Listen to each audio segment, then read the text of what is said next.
আলহামদুলিল্লাহ।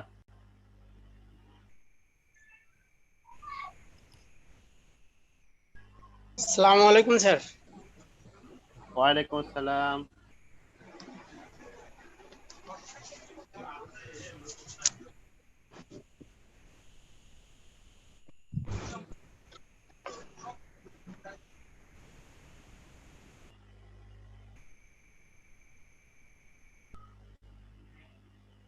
লেকচার শিটটা দেখতে পাচ্ছেন? জি স্যার। ওকে।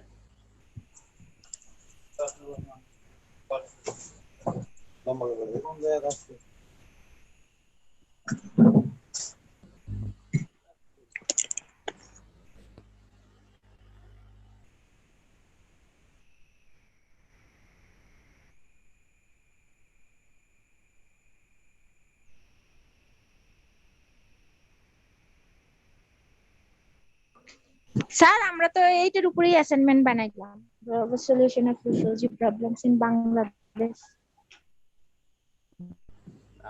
আমি আপনাদের যে অ্যাসাইনমেন্টের টপিক ছিল সেটা এটা ছিল না। টপিক কি ছিল বলেন তো? ও আচ্ছা টপিক কি ছিল? স্যার টপিক ছিল Rohingya refugee durable solution in Bangladesh.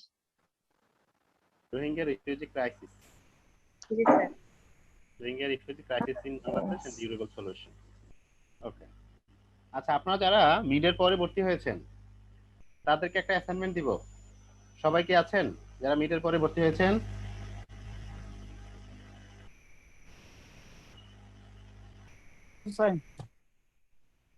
মিডের পরে ভর্তি হয়েছেন সবাই কি আছেন কিনা?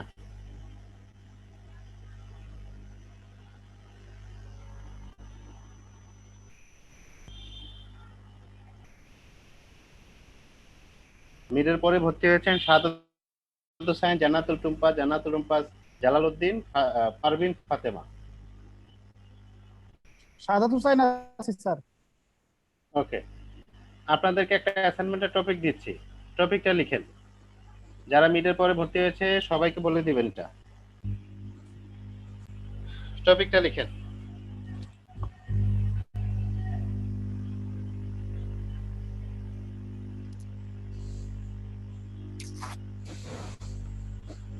জি sir. Role of UNHCR, role of UNHCR rule of UNHCR UNHCR.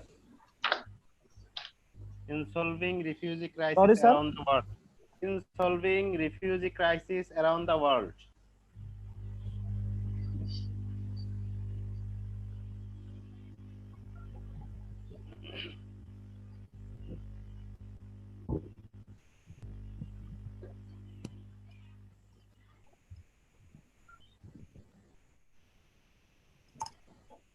Role of UNHCR in solving refugee crisis around the world. লেখা হয়েছে? Sir, rule of UNHCR resolving around the world. এটা আপনাদের না, এটা যারা মিডের পরে ভর্তি হয়েছে তাদের জন্য। আচ্ছা, এটা মিডের পরে যারা ভর্তি হয়েছে তাদের জন্য। sorry, Rule of UNHCR in solving refugee crisis around the world. লেখা হয়েছে সাদা? জি স্যার, লেখা হয়েছে। ওকে। তাহলে আপনারা যারা নতুন মিডের পরে ভর্তি হয়েছেন 5 জন, 5 জনকে বিষয়টা জানাই দিই, ঠিক আছে? জি sir.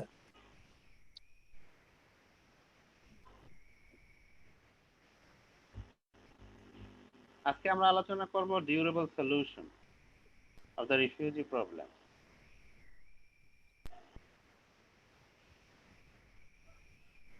UNHCR, united nation refugee high commission for refugees, 3টা মোডস আছে ডিউরেবল সলিউশনের।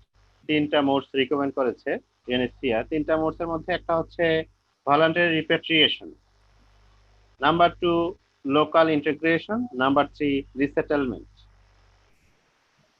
ভলান্টারি রিপ্যাট্রিয়েশন হচ্ছে যারা কোন একটি রাষ্ট্রে রিফিউজি অ্যাসাইলাম চেয়েছে, অ্যাসাইলাম সিকার যারা আছে অথবা রিফিউজি চেয়েছে, আশ্রয় চেয়েছে, তারা যাতে তাদের রাষ্ট্রে, তারা যদি তাদের রাষ্ট্রে ফেরত যেতে চায়, ফেরত পাঠানোর জন্য যথাযথ ব্যবস্থা গ্রহণ করা। ফেরত পাঠানোর পূর্বে যে ফিয়ার অফ পারসিকিউশনের কারণে তারা তাদের রাষ্ট্রের বা কান্ট্রিজ অফ অরিজিন থেকে পলায়ন করেছিল, সেই ফিয়ার অফ পারসিকিউশনের বিষয়ে, যে ফিয়ার অফ পারসিকিউশনটা আজ যখন না থাকবে তখন তারা তাদের রাষ্ট্রে যখন ফেরত চাইতে চাইবে তখন তাদের ফেরত পাঠানোর বিষয়ে ব্যবস্থা গ্রহণ করবে রাষ্ট্র। Voluntary repatriation involves refugees returning to their countries of origin based on a free and informed decision.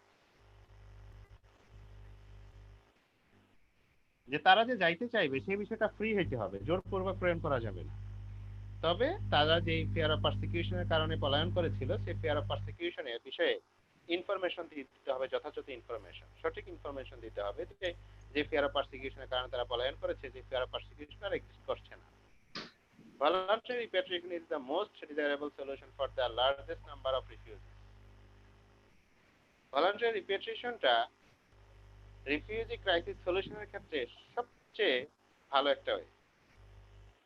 However, it is only promoted when conditions in a refugee country's origin are considered conducive to safe and dignified return. Voluntary repatriationটা তখনই সম্ভব হবে যখন fear of persecution আর থাকবে না, সেখানে ফেরত যাওয়া safe হবে, নিরাপদ হবে, তখনই সেটা সম্ভব হয়। আদারওয়াইজ কিন্তু ভলান্টারি রিপ্যাট্রিয়েশনটা সম্ভব হয় না।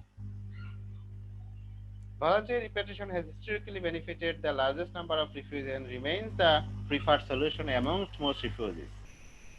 Over the past decade, around 9 million refugees have returned home voluntarily, most with the assistance of UNHCR. বিগত দশকে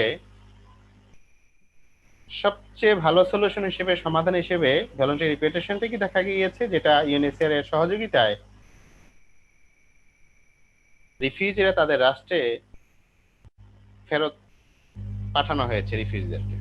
Since 2004, however, voluntary repatriation has continuously decreased, reaching a low of 197,600 in 2012. Lack of basic service and continued persecution and conflict in countries of origin continues to prevent many refugees from being able to return home safely. যে বিগত বছরে এটা কিন্তু দিন দিন 2004 সালের পর থেকে দিন দিন কমছে ভলান্টারি রিপ্যাট্রিয়েশনের বিষয়টা। কেন কমছে? কারণ হচ্ছে যে ফিয়ার অফ পারসিকিউশনের কারণে তারা পলায়ন করেছে, সেই ফিয়ার অফ পারসিকিউশনটা চলমান থাকার কারণে ভলান্টারি রিপ্যাট্রিয়েশন হচ্ছে না। যেটা আমরা রোহিঙ্গাদের ক্ষেত্রে দেখি, তারা যখন মায়ানমার থেকে পলায়ন করেছে, যে কারণে পলায়ন করেছে সেই কারণটা এখনো বিদ্যমান আছে, অত্যাচার, নির্যাতন, নিপীড়ন এখনো বলবৎ আছে। সেই কারণে ভলান্টারি রিপ্যাট্রিয়েশনের বিষয়ে খুব বেশি একটা আগ্রহী হচ্ছে না। Number 2, local integration. In circumstances where the situation which forced refugees to flee are unlikely to be resolved in the foreseeable future, repatriation is not a viable option. In this case, local integration, which involves the permanent settlement of refugees in the country in which they sought asylum, is the preferred durable solution. যখন repatriation সম্ভব হবে না, যখন voluntary repatriation সম্ভব হবে না, যে অদূর ভবিষ্যতে ভলান্টারি রিপ্যাট্রিয়েশন কোনো সুযোগ নাই, তখন লোকাল ইন্টিগ্রেশন, যেই রাষ্ট্রে অ্যাসাইলাম চেয়েছে সেই রাষ্ট্র তাদেরকে সমন্বয় করে নেবে, সেই রাষ্ট্রে স্থায়ী করে নেবে। এটা ন্যাচারালাইজেশন, যেটা আমরা পড়েছিলাম, যে ন্যাচারালাইজেশনের মাধ্যমে কোনো ব্যক্তিকে কোনো রাষ্ট্রে নাগরিকত্ব দেওয়া অথবা ন্যাশনালিটি দেওয়া যেতে পারে। ন্যাচারালাইজেশন যখন করা হবে তখন সেটাকে বলে লোকাল ইন্টিগ্রেশন। যখন ভলান্টারি রিপ্যাট্রিয়েশন আদৌ ভবিষ্যতে সম্ভাবনা নাই, তখন কোন একটি রাষ্ট্র রিফিউজিদেরকে অথবা অ্যাসাইলাম সিকারদেরকে ন্যাচারালাইজেশনের মাধ্যমে তাদের রাষ্ট্রে স্থায়ী করতে পারে। Naturalisation in refugees country of asylum is the culmination of the local integration process, because many countries do not distinguish between the naturalization of refugees and the naturalization of other migrants. Local integration can be difficult to measure. However, available figures show that during the past decade, কিছু রাষ্ট্র যে naturalization of refugees and naturalization of other migrants অন্যান্য যে migrants আছে তাদেরকে ন্যাচারালাইজেশনের বিষয়ে যেভাবে যে নিয়মগুলো তাদের ক্ষেত্রে প্রযোজ্য, একইভাবে রিফিউজিদের ক্ষেত্রে ন্যাচারালাইজেশনের ক্ষেত্রে একই নিয়ম প্রযোজ্য। তো ভলান্টারি রিপেট্রিয়েশনের পরে লোকাল ইন্টিগ্রেশনটা সবচেয়ে বেশি প্রিফারেবল। Next, resettlement. রিসেটেলমেন্ট হচ্ছে যখন ভলান্টারি রিপেট্রিয়েশন অথবা লোকাল ইন্টিগ্রেশন কোনোটাই করা সম্ভব হচ্ছে না এবং একটি রাষ্ট্রে অনেক পরিমাণ রিফিউজি অ্যাসাইলাম চেয়েছে, অ্যাসাইলাম সিকার অথবা রিফিউজি অনেক পরিমাণ হয়েছে, যেটা বার্ডেন বোঝা বহন করা সেই রাষ্ট্রের জন্য সম্ভব নয়, তখন সেই রাষ্ট্র অন্যান্য রাষ্ট্র যারা পার্শ্ববর্তী যারা রাষ্ট্র রয়েছে তাদের কাছে বার্ডেন শেয়ারিং এর জন্য বলতে পারে। So refugees who cannot return home due to fear of persecution have protection needs which cannot be addressed in their countries of first asylum. Resettlement may be the only safe and viable solution available. It involves resettling refugees from the country in which they have sought asylum to another country which has agreed to provide them with protection. পার্শ্ববর্তী রাষ্ট্র যারা রিফিউজিদেরকে protection দিতে প্রস্তুত সম্মত, সেই রাষ্ট্রগুলোতে তাদেরকে প্রেরণ করতে পারে বার্ডেন শেয়ারিং এর জন্য। এই তিনটি উপায়ে ডিউরেবল সলিউশন করা যায়, যে voluntary repatriation, resettlement and local integration.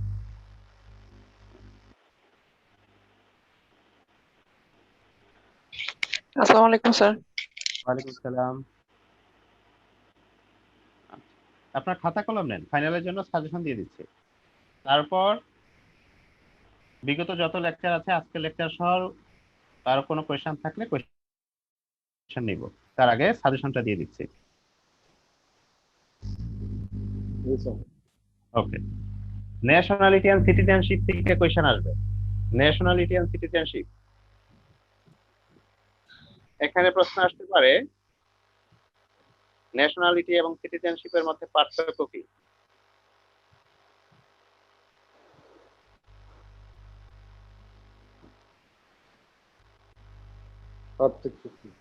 এবং ন্যাশনালিটি সিটিজেনশিপের উপর একটা প্রবলেম আসবে, ছোট একটা প্রবলেম।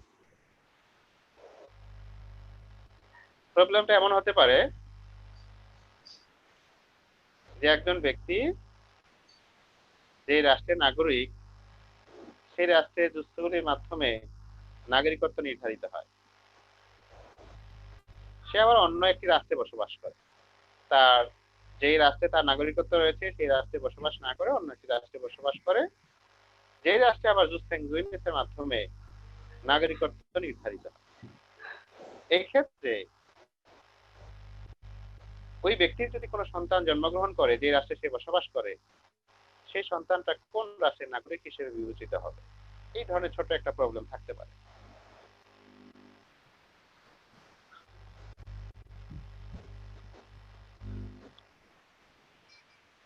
তারপরে লিখেন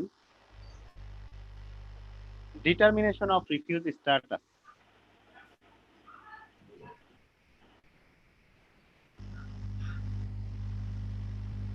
Determination of refugee status. Convention refugee, mandate refugee.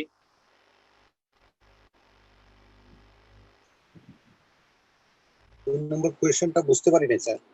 Determination of refugee status. Status. Yes, status. Convention refugee, mandate refugee. Mandate, sir. Mandate. এটার সাথে একটা ছোট প্রবলেম আসতে পারে। প্রবলেম দিয়ে জানতে চাইতে পারি যে এই ক্ষেত্রে একজন অ্যাসাইলাম সিকারের রিফিউজি স্ট্যাটাসটা কে নির্ধারণ করবে? একটা প্রবলেম দিয়ে বলতে পারি যে এই ক্ষেত্রে অ্যাসাইলাম সিকারের রিফিউজি স্ট্যাটাসটা কে নির্ধারণ করবে এবং কিভাবে নির্ধারণ করবে? প্রবলেমটা কেমন হইতে পারে স্যার? প্রবলেমটা হইতে পারে যে একজন ব্যক্তি তার কান্ট্রি অফ অরিজিন থেকে পলায়ন করেছে ফিয়ার অফ পারসিকিউশনের কারণে, যে ফিয়ার অফ পারসিকিউশনটা, যে 1951 যে কনভেনশন আছে সেই কনভেনশনের কোনো গ্রাউন্ড না, জি স্যার এবং যে রাষ্ট্রে আশ্রয় চেয়েছে সেই রাষ্ট্রটাও 1951 কনভেনশনের স্টেট পার্টি না, সিগনেটারি স্টেট না। Like as Bangladesh. এই ক্ষেত্রে রিফিউজি স্ট্যাটাসটা কে ডিটারমাইন করবে? এই ধরনের ছোট একটা কোয়েশ্চেন আসতে পারে, প্রবলেম আসতে পারে।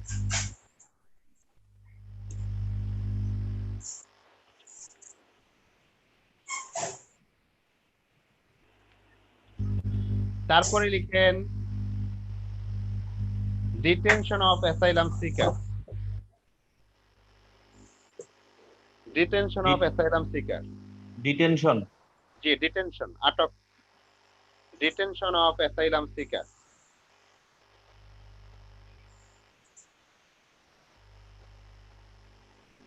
ডিটেনশনের ক্ষেত্রে যা পড়বেন general rule, exceptional rule, general rule, exceptional rule.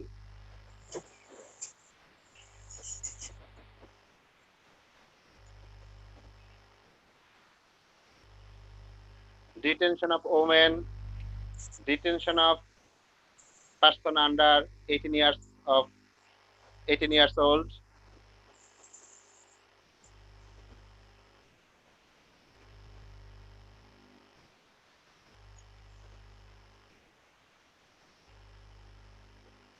detention of asylum seeker এখানে পড়বেন general rule, exceptional rule, detention of women, detention of person under 18 years old.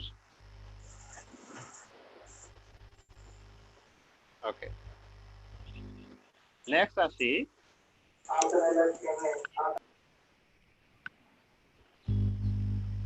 যে ন্যাশনালিটি এবং সিটিজেনশিপ থেকে একাধিক কোয়েশ্চেন আসতে পারে।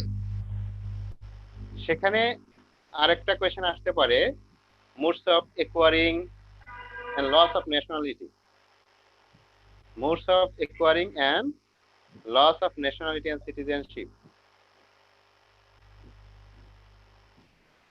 modes of acquiring nationality and loss of nationality or citizenship, modes of acquiring modes of acquiring and loss of nationality, international Bangladesh perspective.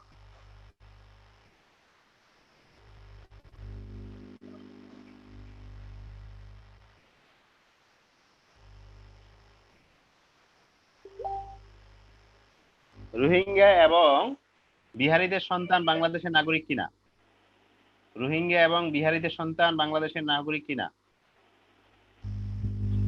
এটাও দেখবেন। রোহিঙ্গা এবং বিহারিদের সন্তান বাংলাদেশের নাগরিক কিনা।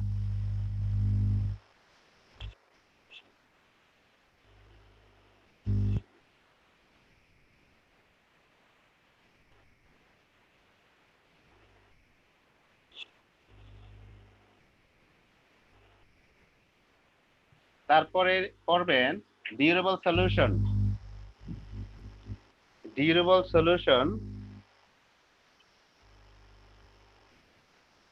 alternatives to detention, durable solution and alternatives to detention.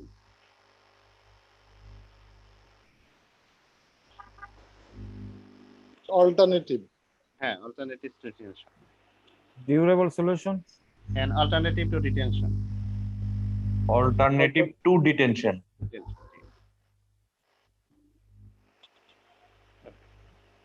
এই পাঁচটির মধ্যে মানে কোয়েশ্চেন আসবে পাঁচটি। এই যে পাঁচটা ছয়টা দেওয়া আছে, ছয়টা না, এই ছয়টার ছয়টা। মধ্যে ছয়টা, কিন্তু কোয়েশ্চেন আসবে পাঁচটা।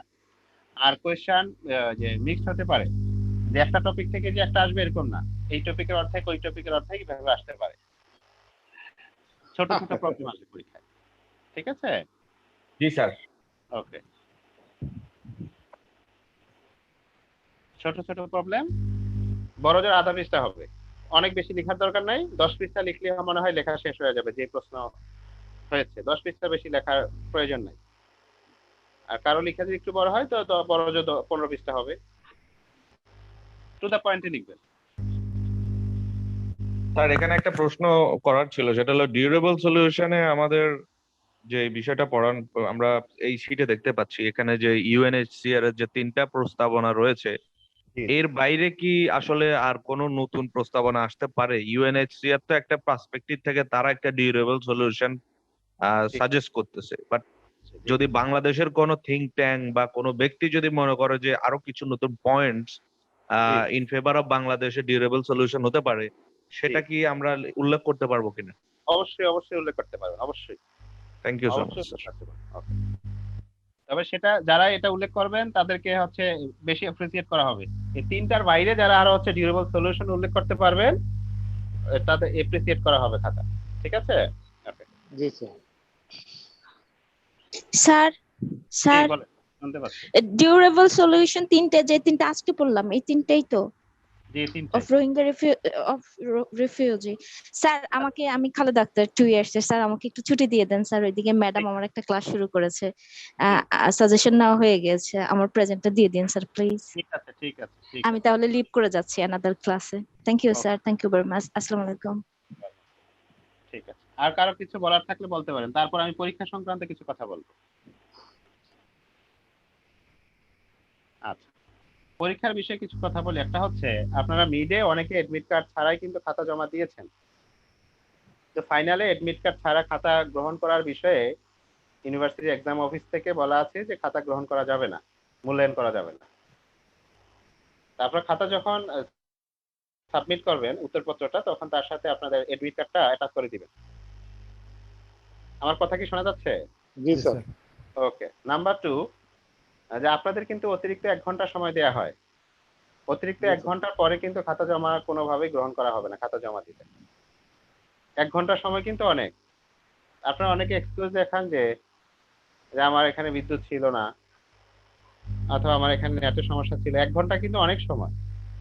বিদ্যুৎ না থাকলে আপনারা আগে থেকেই পরীক্ষার জন্য ডেটা কিনে নিবেন, মোবাইল ডাটা কিনে নিবেন, যাতে করে পরীক্ষার খাতা সাবমিট করতে কোনো রকম সমস্যা না হয়। 1 ঘন্টা সময় কিন্তু অনেক, কিন্তু আপনারা অনেকেই ওই 1 ঘন্টার পরেও সাবমিট করেন। এটা কিন্তু গ্রহণযোগ্য হবে না। আর আপনারা যেটা করেন, পরীক্ষার সময় 2 ঘন্টা, অতিরিক্ত সময়টা পর্যন্ত লিখেন।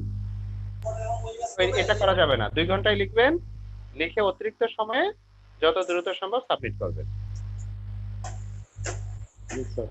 নির্ধারিত সময়ের পরে submit এখানে করলে স্যার শুধুমাত্র আপলোড হইতেই ধরেন অনেক সময় দেখা যায় 5-10 মিনিটের উপরে লাগবে, এছাড়া আর এমনি বেশি সময় লাগার কথা না। সময় লাগার কথা না। জি। আচ্ছা। তারপরে আরেকটা বিষয়, তা আপনাদের 2-1 জন গুগল ড্রাইভের মাধ্যমে সাবমিট করেন। যে কারণে আমরা অনেক সময় খাতা ওপেন করতে পারি না। গুগল ড্রাইভের মাধ্যমে সাবমিট করলে যেটা হয়, 1 সপ্তাহের মধ্যে এক্সপায়ার হয়ে যায়। 1 সপ্তাহ পরে এটা ওপেন করা যায় না। সে আপনিও ওপেন করতে পারবেন না। সেক্ষেত্রে যেটা করবেন, গুগল ড্রাইভে সেভ করলেও আপনারা ওইখান থেকে ডাউনলোড করে তারপর গুগল ক্লাসরুমে সাবমিট করবেন। গুগল ড্রাইভ থেকে সাবমিট করলে আমরা ওপেন করতে পারি না, যার কারণে খাতা মূল্যায়ন করতে কষ্ট হয়। তো গুগল ড্রাইভের মাধ্যমে সাবমিট করলে খাতা যদি ওপেন করতে না পারি, তো পরীক্ষায় অ্যাবসেন্ট দেখাবে। অ্যাবসেন্ট দেখালে পরে আপনার এই সেমিস্টার ইনকমপ্লিট আসবে এই কোর্সে। বোঝা গেছে কিনা বিষয়টা? জি স্যার। ওকে। 3টা বিষয় মনে রাখবেন, এডমিট কার্ড অ্যাটাচ করবেন, সময়ের মধ্যে সাবমিট করবেন, গুগল ড্রাইভ না, সরাসরি উত্তরপত্র সাবমিট ফুল করবেন। ক্লাসরুমে। ঠিক আছে। আচ্ছা। আর কিছু বলার থাকলে বলতে পারেন, কোনো কিছু জানার অথবা কোনো প্রশ্ন। স্যার সাজেশন দিবেন না স্যার? সাজেশন তো দিয়ে দিয়েছি, দিয়ে দিল তো স্যার। সাজেশন দিয়ে দিয়েছি। আর আবার সালামালাইকুম স্যার। Hello sir. জি, শুনতে পাচ্ছি, বলেন। স্যার আপনার স্যার মাধ্যমে আমি বলতে হয়তো চাইতেছি স্যার। মিডটার্ম পরীক্ষা দেইনি, আমাদের ক্ষেত্রে কি করতে হবে? আচ্ছা, আমি ক্লাসের শুরুতে একটা টপিক দিয়েছি, সেটার উপর একটা অ্যাসাইনমেন্ট জমা দিবেন। অ্যাসাইনমেন্টের টপিকটা হচ্ছে role of UNHCR in solving refugee crisis around the world. Sir এটা আপনি একটু কাইন্ডলি একটা মেসেঞ্জারে দিয়ে দেন টপিক এটা হচ্ছে নেমটা। শাহাদাত হোসেন লিখেছেন। উনি হচ্ছে, আপনাদের আলাদা মেসেঞ্জার গ্রুপ আছে নাকি, যেখানে আপনার কথা বলেন? আলাদা মেসেঞ্জার গ্রুপ আছে? স্যার এই তো আমাদের গ্রুপ আছে না? আচ্ছা, ঠিক আছে। শাহাদাত হোসেন কি শুনতে পাচ্ছেন? জি স্যার শুনতেছি। ঠিক আছে, আপনি মেসেঞ্জার গ্রুপে দিয়ে দেন, টপিকটা একটু মেসেঞ্জার গ্রুপে লিখে দেন। জি স্যার। ঠিক আছে? আপনারা Yes, sir. পাঁচজন আছেন, সাদাত হোসেন Last day আছেন, রুম্পা আছেন, টুম্পা আছেন, জালালউদ্দিন আছেন, স্যার আর পারভিন ফাতেমা আছেন। এই পাঁচজন মিডের পরে ভর্তি হয়েছেন। এই পাঁচজন শুধু এই অ্যাসাইনমেন্টটা সাবমিট করবেন। আজকে কত তারিখ? 13 তারিখ। সাবমিট করবেন আপনারা 17 তারিখের মধ্যে। 17 তারিখের মধ্যে সাবমিট করবেন। হ্যান্ডরাইটিং হবে না? জি জি, হ্যান্ড রাইটিং হবে। Hello sir. পাঠাবো কি গুগল ক্লাসরুমে না মেইলে স্যার? এটা মেইলে সাবমিট করবেন, আমার মেইলে। জি sir, thank you. Hello sir. হ্যাঁ হৃদয় বলেন। স্যার আমি আপনার মাধ্যমে বলতে চাইতেছি স্যার যে স্যার ইয়াগুলো সাজেশন গুলো লিখতে পারছে স্যার যাতে গ্রুপে দিয়ে দেয় স্যার, কারণ অনেকে ক্লাসে আসতে পারে না, পরে স্যার নক দেয়, পরে ওদেরকে মানে রেসপন্স করে না স্যার। তো স্যার যে লেখছে সে যেন গ্রুপে স্যার দিয়ে দেয়, একটু কষ্ট করে স্যার। ভালো করে মোতার হোসেন কি গ্রুপে যেন একটা ছবি তুলে দিয়ে দেয় স্যার। মোতার হোসেন স্যার বুঝতে পারি না এখানে কি যেন বলছিল, আমার নেটওয়ার্কে একটু প্রবলেম হচ্ছিল। আচ্ছা, ওই আপনিও যে সাজেশনটা কি ঠিক মতো লিখেছেন? সাজেশনটা যেভাবে লিখেছি স্যার এভাবে তো আসলে আপলোড করতে আমি নিজের জন্য বুঝতে সুবিধা হবে, বাট আবার নতুন করে তাহলে লিখতে হবে। আচ্ছা, একটু যদি কষ্ট করে লিখে দিতেন সবার জন্য উপকার হইতো বিষয়টা। ঠিক আছে? বুঝতে পারছি। স্যার আসসালামু আলাইকুম স্যার, আমি মাত্র জয়েন করলাম স্যার, কিছু শুনতে পারি নাই স্যার, একটু আচ্ছা, আপনাদের যারা আপনার মিডের পরে ভর্তি হয়েছেন তাদের জন্য একটা অ্যাসাইনমেন্টের টপিক দিয়েছি, সেটার উপর অ্যাসাইনমেন্ট লিখে আগামী 17 তারিখের মধ্যে জমা দিবেন। জি স্যার। টপিকটা সাদাত হোসেন আপনাদের মেসেঞ্জার গ্রুপে লিখে দিবে। ঠিক আছে? জি স্যার। আর সাজেশন দিয়েছি, সাজেশন আপনার মেসেঞ্জার গ্রুপে যিনি ভালো করে লিখেছেন তিনি সাবমিট করে দিবেন, তিনি হচ্ছে তার একটা ছবি তুলে আপনাদের মেসেঞ্জার গ্রুপে দিবেন। ঠিক আছে? Okay sir. জি স্যার, থ্যাংক ইউ। জি। আর কারো কোনো কথা থাকলে বলতে পারেন। আজকে শীটটা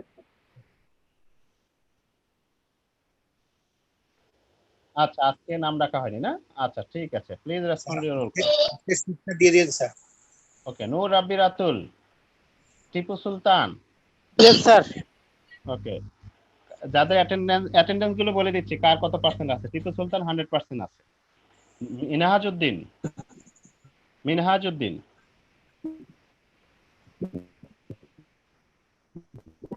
নবী হোসাইন, ইকবাল আহমেদ। Yes, sir. জি স্যার আছে। ইকবাল আহমেদ স্যার। মিনহাজউদ্দিন আছেন না? Minhajuddin 100%। Iqbal Ahmed 100%। Yes, sir. Okay, Khandakar Anik 100%। Mominul Haque yes sir. 100%। Amir Hussain sir yes sir. 90%। Sir আমি তো সবগুলোতে অ্যাটেন্ড ছিলাম স্যার। একটা ক্লাস মনে মিস করেছিলেন? একটা ক্লাস কি মিস করেছিলেন আপনি? না স্যার, নোটে মিস করিনি স্যার। তাহলে অ্যাটেন্ডেন্স হয়তো বা দেয়া হয়নি। Okay, Motaher Hossain yes sir. 80%। দুইটা ক্লাস মিস করেছিলেন আপনি। Arab Ali 90%। Sultan Razia yes sir. 90%। Mohammad Hridoy yes sir. Yes sir. 90%। Shafiul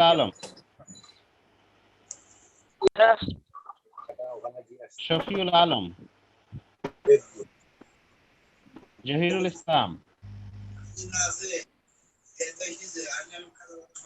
Islam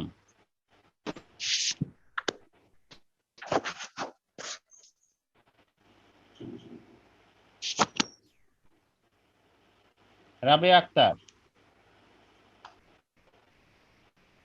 Rasel Molla, sir আসসালামু স্যার। স্যার আমি তো শুনতে পাচ্ছিলাম না sir. Zahirul Islam 100% attendance.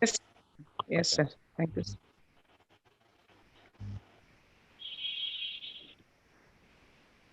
নাহিমা Sultana, Sabrina yes sir. 90%। Prince Nowshar yes sir. 60%। Anis Jahan, Shahjalal, Ruma Akter, Tofazzal,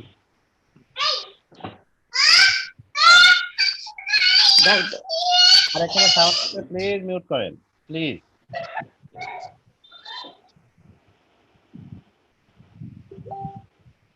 Javed Omar, Shamima Akter, yes sir. Sonia Akter, yes sir. Anisur Rahman, present sir. Sifat Yara Sharmin, Sifat present sir. Present sir. Sir আমার অ্যাটেন্ডেন্সটা কত একটু জানেন? 80%। জি স্যার। 80%।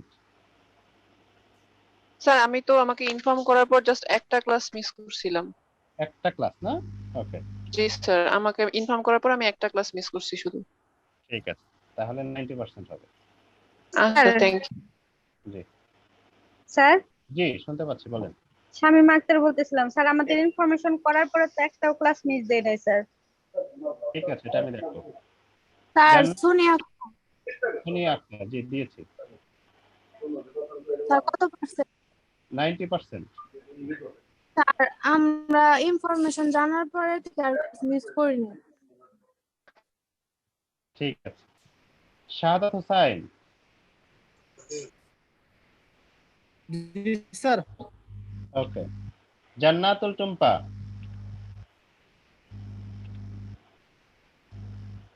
জান্নাতুল Rumpa, Jalaluddin, Parvin Fatema, yes sir. Okay. Sir আমি তো স্যার আফটার মিড এডমিশন নিয়েছি স্যার, আমাদের অ্যাটেন্ডেন্সটা কিভাবে স্যার হবে, কিভাবে বুঝবো? স্যার আমরা দুজন প্রেজেন্ট আছি, বাট তখন মানে নেটটা একটু কেটে যাচ্ছিল, যা বলছিলাম তো শোনা যাচ্ছিল না। ঠিক আছে। পারভিন স্যার ফাতেমা, আমরা বুঝিনি। জি স্যার। জি। স্যার আপনি আফটার মিড এডমিশন নিয়েছি স্যার, মানে মিড টার্মের পরে স্যার, তাহলে আমাদের অ্যাটেন্ডেন্সটা মানে আপনারা যখন থেকে যেই দিন ভর্তি হয়েছেন সেই দিন থেকে আপনাদের অ্যাটেন্ডেন্স কাউন্ট হবে। স্যার আমি পার্সেন্টেজ আমরা পুরো ক্লাস মিস করিনি স্যার ইনশাআল্লাহ। জি, না আপনারা জি, স্যার। যেহেতু ক্লাস মিস দেন না, 100%ই হবে। Okay sir. স্যার আমারটা একটু জানা যাবে কি স্যার? জি, 100%ই আছে। Okay sir, thank you. Sir.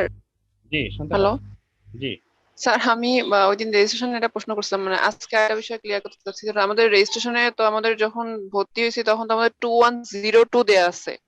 জি। তো এখন তো সিরিয়াল আছে স্যার 2103, মানে নেক্সট ফল সেমিস্টার। তাহলে কি স্যার আমরা 2102 জায়গায় 03 দিব? বুঝিনি, আপনার কোয়েশ্চেনটা বুঝি নাই। হ্যাঁ, সাউন্ডটা আনমিউট করে কথা বলেন। সিফাত ইয়ারা শারমিন। স্যার আমাদের রোল নাম্বারে শুরুতে দেয়া আছে 2102। জি।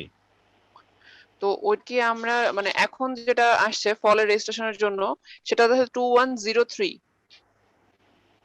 রোল, মানে এভাবে সিরিয়াল করে সেমিস্টারের সিরিয়াল দিছে 2103। 2102 সিরিয়াল তো নাই স্যার। মানে আগে যেটা ছিল সেটা নাই? না স্যার, আমরা যেমন এখন আমাদের রেজিস্ট্রেশন সিরিয়ালের শুরুতে আছে, রোল নাম্বারের সিরিয়ালের শুরুতে আছে 2102, তারপরে আমাদের রোল নাম্বার 2102। যেমন স্যার আমারটা 2102 ওইটাই থাকবে 023001। পরের সেমিস্টারে ওইটাই থাকবে। কিন্তু স্যার পরের সেমিস্টারে যেটা সিরিয়াল দেখতেছি আমি আমাদের কোর্সের ইয়াতে, সেখানে 2103। কোর্সের আপনার আইডি নাম্বারের কথা আপনি বলতেছেন? জি, আমার আইডি নাম্বারের শুরুতে আমাদের যেমন সবার এটা সিরিয়াল আছে 2102। আপনি কাইন্ডলি একটু আমাদের আইডি ডিপার্টমেন্ট বা ওই যে আমাদের হান্নান স্যার তো অসুস্থ, আপনি আমাদের আইডি ডিপার্টমেন্টে মনে কথা বললে ভালো হবে, কারণ এটা হওয়ার কথা না। আপনার আইডি চেঞ্জ হলে কোনো একটা কারণে চেঞ্জ হলে সেটা আপনি একটু যোগাযোগ করে দেখতে পারেন।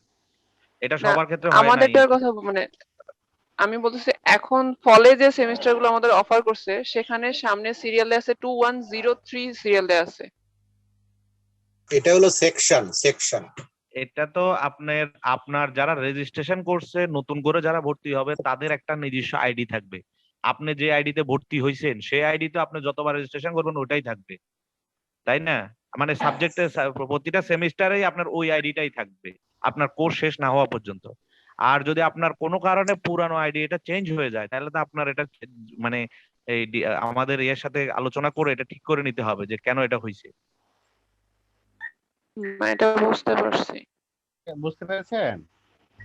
জি স্যার। ওকে, আর আচ্ছা ঠিক আছে আর কোনো কথা থাকলে বলতে পারেন। স্যার রাবে আক্তার অ্যাটেন্ডেন্স দেয়নি কি স্যার। অ্যাটেন্ডেন্স না রাবিয়া আক্তার, ঠিক আছে। জি স্যার।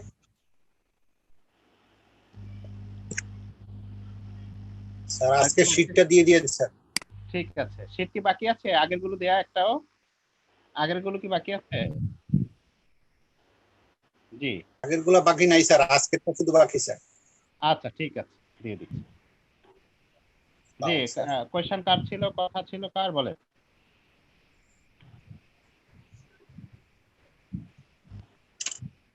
স্যার আমি নূর রাব্বি রাতুল স্যার, আজকে আমার প্রেজেন্ট স্যার দিচ্ছেন। নূর রাব্বি রাতুল, ঠিক আছে। কোয়েশ্চেনটা ছিল কার? কে যেন কোয়েশ্চেন করতে চাইলেন? পরীক্ষার